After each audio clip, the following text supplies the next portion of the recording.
Hey y'all, and welcome back to my channel. In today's video, I'm sharing 3 easy meal ideas that my family loves, and I hope your family will enjoy too. So let's get on into this what's for dinner video.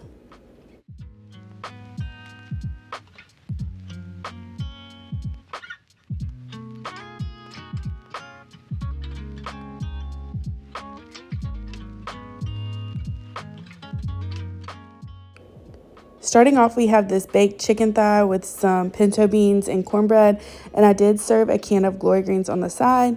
But getting started with the pinto beans, you're just going to need a pound of dried pinto beans, some onion, garlic, and chicken stock.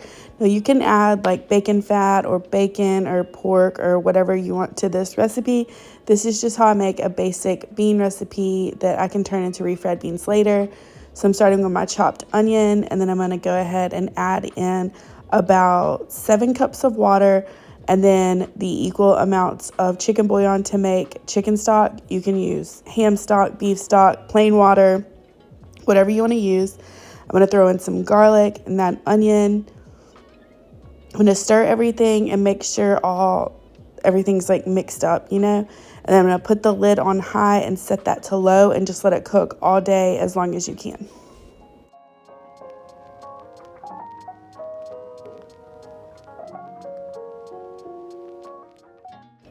Now for the chicken thighs, I'm just going to put these in this casserole dish.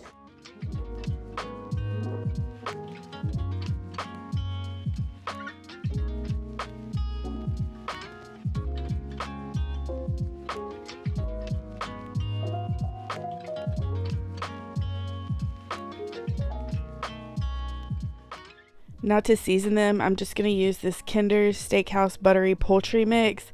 This is so good. I think we got this one at Sam's, but I'm pretty sure they sell it at Walmart too. And since my chicken was a little bit frozen, I'm going to add 1/4 cup of chicken broth to the bottom just so they don't dry out and it locks in all that moisture. Top it with a little more seasoning and then just kind of push it into the chicken. You can use your finger if you want to. And you can season both sides if you want to, but I just find that chicken thighs, like if you get that underside, it really doesn't do much. And they were sitting in the chicken bouillon anyway, so it didn't matter. Now I'm just going to make these Jiffy corn muffins according to the package directions. Just mix in your milk and egg and then add the corn muffin mix. Stir it up until most of the lumps are gone. Mine is usually still a little bit lumpy, but it's totally fine. And then I'm just going to pour those into 6 muffin tins and again cook them according to the package directions.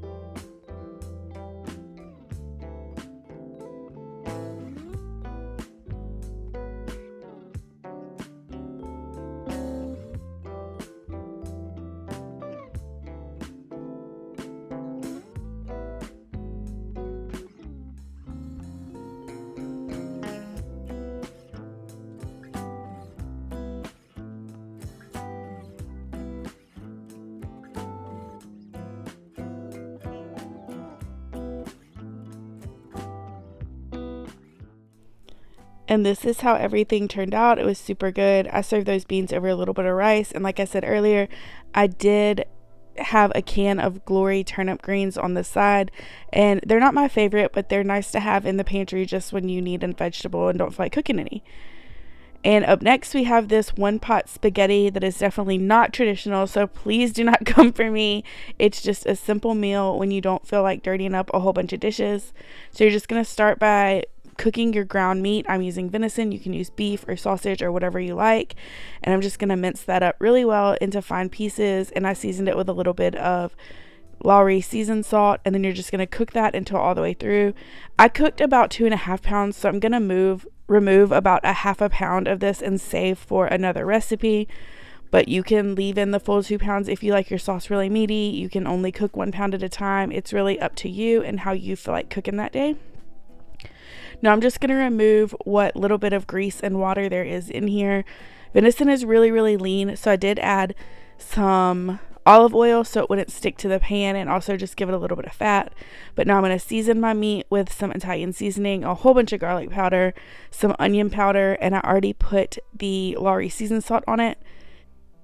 Now, when I'm making spaghetti or lasagna, I do like to add a little bit of pepperoni. I normally add more than this. We just didn't have a whole lot left because it's my son's favorite snack.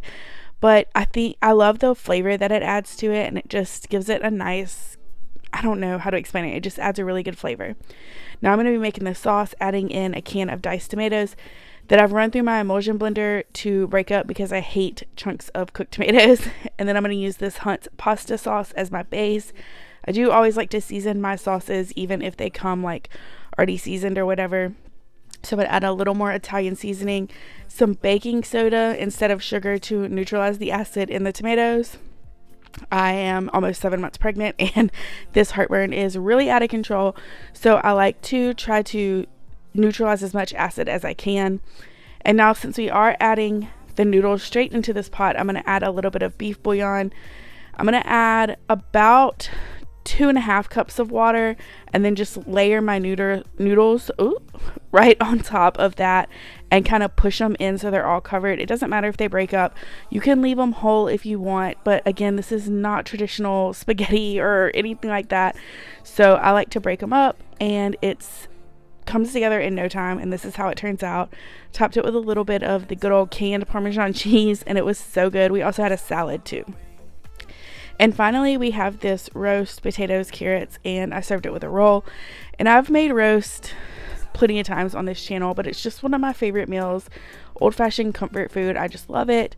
So I'm going to start by dicing up all my vegetables and getting my roast ready. And I wanted to show this part. I season it and then I shove the seams with some garlic cloves. And this just adds so much flavor to the meat. And if there's not a seam, I'll cut a little slit in the meat part and add some garlic to that. Then we're just going to add it into the crock pot, layer everything on top. Put about 3 or 4 cups of beef broth with some Worcestershire sauce in it. Cover that, and you want your meat fully submerged because mine tends to come out tough if it's not. And then you just put the lid on and cook it all day. Now, I prefer roast that's been cooked in the oven, but this is obviously much easier without searing it or anything. So I'm just going to remove my veggies to a sheet pan and put those under the broiler so they can kind of like bake almost. Then I'm going to remove my roast and set that on a plate to just kind of rest. And I'm going to make my gravy, and I'm going to ladle out as much of the juice as I can. And you need at least 2 cups. I did end up using a little bit more, but I've made gravy a million times on here as well. I'm just going to melt some butter, add some flour, cook the raw flour taste out, then add the liquid to my roux, and that's going to make a delicious gravy.